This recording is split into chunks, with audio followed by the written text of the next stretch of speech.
Party ఫిరాయింపులపై రాష్ట్ర high court కీలక తీర్పు ఇచ్చింది. పార్టీ మారిన ఎమ్మెల్యేలపై 4 వారాల్లోగా నిర్ణయం తీసుకోవాలని అసెంబ్లీ స్పీకర్ ఆఫీస్ కార్యదర్శిని ఆదేశించింది. ఇక ఇదే అంశానికి సంబంధించి మాజీ ఎంపీ వినోద్ కుమార్ గారు ప్రస్తుతం లైవ్ లో మాట్లాడుతున్నారు. ఇప్పుడు లైవ్ చూద్దాం.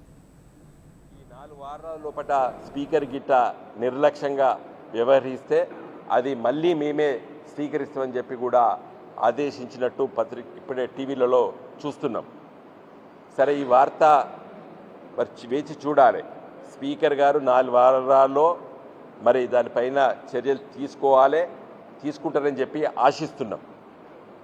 ఇదే సందర్భంలో నేను ఒక న్యాయవాదిగా మరి 2004-2009లో మన హన్మకొండ పార్లమెంట్ సభ్యుడిగా నేను ఢిల్లీలో ఆ రోజు మా పార్టీకి సంబంధించినటువంటి మరి పార్లమెంటు సభ్యులు ఒకరు పార్టీ నిర్ణయానికి వ్యతిరేకంగా ఆలోచన చేస్తే మేము కూడా స్పీకర్ దగ్గర ఒక పిటిషన్ వేశాం. ఆ రోజు సోమనాథ్ చటర్జీ గారు ఉండే పార్టీని ధిక్కరించి నిర్ణయం తీసుకున్నారు, ఓటింగ్లో పాల్గొన్నారని చెప్పేసి మేము ఆ రోజు ఆలయ నరేంద్ర గారి పైన పిటిషన్ వేశాం సోమనాథ్ చటర్జీ గారి దగ్గర. అప్పుడు కూడా ఇదే మరి దాన్ని నాన్చుడి ధోరణితో ఉంటే కూడా మేము పట్టుబట్టి మరి సరే నిర్ణయం జరిగింది, విచారణ జరిగింది, అది వేరే విషయం.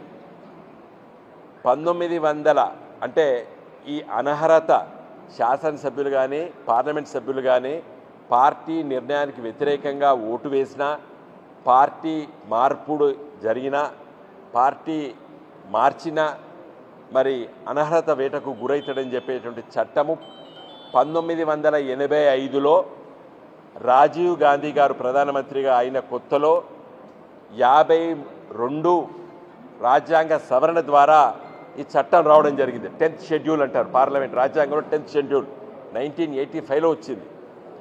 దురదృష్టం ఏంటంటే ఒక సమయం దాంట్లో పెట్టకపోవడమే స్పీకర్కి నిర్ణయాన్ని ఎన్నిసార్లు వాయిదా చేసినా కూడా ఏం చేయలేకపోతున్నాయి రాజకీయ పార్టీలు. 1985 అంటే అవి 15 సంవత్సరాలు, ఇది 24 సంవత్సరాలు, దాదాపు 39 సంవత్సరాలు ఈ చట్టం వచ్చినప్పటికీ కూడా ఈ లొసుగు ఉన్నది 10th షెడ్యూల్లో. స్పీకర్, శాసనసభ స్పీకర్లు కానివ్వండి, పార్లమెంటు అంటే లోక్సభ స్పీకర్ కానీ, రాజ్యసభ చైర్మన్ కానీ వాళ్ళకి ఒక 4 వారాల లోపల మీరు నిర్ణయం చేయాలని చెప్పి దాంట్లో ఉంటే ఇన్ని అనార్థాలకు దాపరించకపో. మరి ఈరోజు మోడీ గారి ప్రభుత్వం ఉన్నది, ఎన్నో చట్ట సవరణలు చేస్తాడు, రాజ్యాంగ సవరణలు చేస్తాడు. ఇది ఎందుకు చేయడు మోడీ గారు? అన్ని నీతులే చెప్తారు. ఇలా 10th షెడ్యూల్లో స్పీకర్ 4 వారాల లోపల దరఖాస్తు ఇచ్చిన తర్వాత డిస్పోజ్ చేయాలని చెప్పి దాన్ని రాస్తే ఈ లొల్లే ఉండకపో, ఈ కోర్టులో లొల్లి ఉండకపో. నాకు చాలా బాధేస్తుందంటే ఒక శాసనసభ స్పీకర్ గారు ఒక కోర్టుతోని చివాట్లు తినాలా? కాబట్టి దయచేసి ప్రసాద్ గారు, తెలంగాణ రాష్ట్ర శాసనసభ స్పీకర్ గారు, మీరు ఈ రేవంత్ రెడ్డి మాటలు, రాహుల్ గాంధీ మాటలు, ఖార్గే గారి మాటలు వినకండి.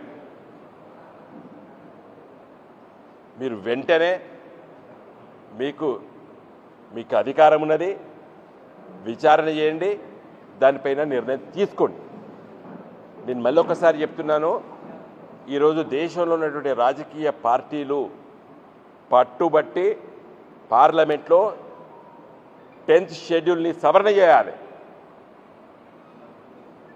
చేసి స్పీకర్లకి కేవలం 4 వారాల, 6 వారాల, 2 వారాల, 1 వారమా ఏదో సమయం పార్లమెంటు విత్ ఇట్స్ విజ్డమ్ నిర్ణయం తీసుకొని ఆ సవరణ చేయాలని చెప్పి కూడా నేను 10 సంవత్సరాల పార్లమెంట్ సభ్యుడిగా నా అనుభవంతో నేను ఇవాళ డిమాండ్ చేస్తున్నాను.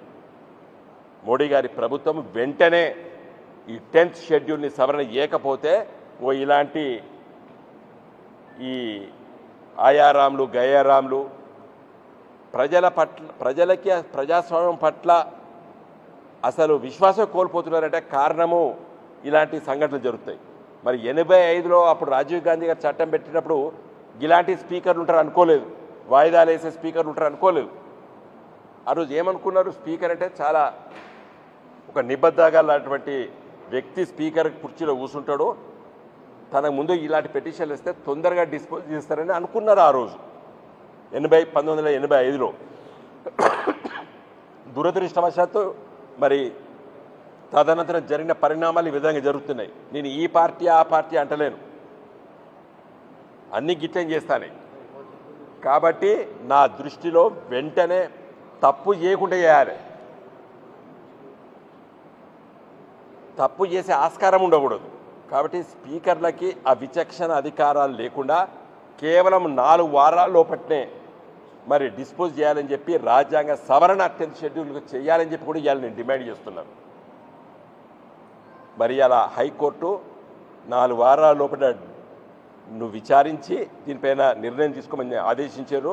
కాబట్టి ప్రసాద్ గారు స్పీకర్ గారిని నేను రిక్వెస్ట్ చేస్తున్నాను, మీరు వెంటనే మరి దీనిపైన నిర్ణయం తీసుకోవాలి. తీసుకోకపోతే మన కోర్టు సుమోటోగా స్వీకరిస్తాన్నది. ఇది మంచి పరిస్థితి కాదు. ఒక లెజిస్లేటివ్ ప్రజలు ఓటు ద్వారా గెలిపించినటువంటి శాసన సభ్యులు నిర్ణయం తీసుకునేటువంటి పవర్ను కోర్టుకి ఇవ్వడం మంచిది కాదు. జై తెలంగాణ.